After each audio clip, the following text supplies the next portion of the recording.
Welcome back. ರಾಜ್ಯದಲ್ಲಿ ಮತ್ತೆ ಮುಂಗಾರು ಮಳೆಯ ಆರ್ಭಟ ಜೋರಾಗಿದೆ. ಕರಾವಳಿ ಮಲೆನಾಡಿನಲ್ಲಿ ಮೇಘಾಸುರನ ಅಬ್ಬರ ಜೋರಾಗಿರುವಂತದ್ದು. ನೆಮ್ಮೂರು, ಕೊಡಸಳ್ಳಿ ಸೇರಿ ಹಲವೆಡೆ ಗುಡ್ಡ ಕುಸಿತ ಉಂಟಾಗಿದೆ. ಈಗಾಗಲೇ ಮುಂಗಾರು ಮಳೆಯ ಆರ್ಭಟ ಮತ್ತಷ್ಟು ಜೋರಾಗಿದ್ದು ರಾಜ್ಯದಲ್ಲಿ ನಿರಂತರ ಮಳೆಯಾಗ್ತಾ ಇದೆ. ಕೆಲವೊಂದಿಷ್ಟು ಭಾಗ ಅಂದ್ರೆ ಕರಾವಳಿ ಮಲೆನಾಡಿನಲ್ಲಿ ಮೇಘಾಸುರನ ಅಬ್ಬರ ಜೋರಾಗ್ತಾ ಇದೆ. ಅದರಲ್ಲೂ ಕೂಡ ನೆಮ್ಮೂರು, ಕೊಡಸಳ್ಳಿ ಕೆಲವೊಂದಿಷ್ಟು ಕಡೆ ಗುಡ್ಡ ಕುಸಿತ ಉಂಟಾಗಿದೆ. ಜಿಲ್ಲೆಯಲ್ಲಿ ನದಿ, ಹಳ್ಳ, ತೊರೆ, ಕೆರೆ ಸಂಪೂರ್ಣವಾಗಿ ಎಲ್ಲವೂ ಕೂಡ ಭರ್ತಿಯಾಗಿ ಹೋಗಿರುವಂತದ್ದು.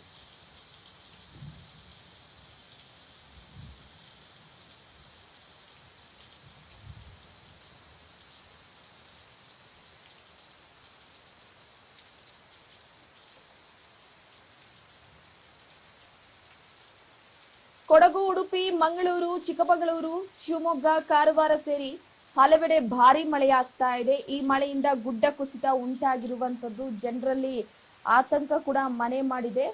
ಆಲ್ಮೋಸ್ಟ್ ಎಲ್ಲಾ ಕೂಡ ಸುರಕ್ಷಿತ ಜಾಗಕ್ಕೆ ತೆರಳಬೇಕು ಅಂತ ಸೂಚನೆಯನ್ನ ಕೊಟ್ಟಿದ್ದು, ಸದ್ಯದ ಮಟ್ಟಿಗೆ ಮಲೆನಾಡು ಕರಾವಳಿಯಲ್ಲಿ ಮಳೆರಾಯನ ಆರ್ಭಟ ಜೋರಾಗಿರುವಂತದ್ದು.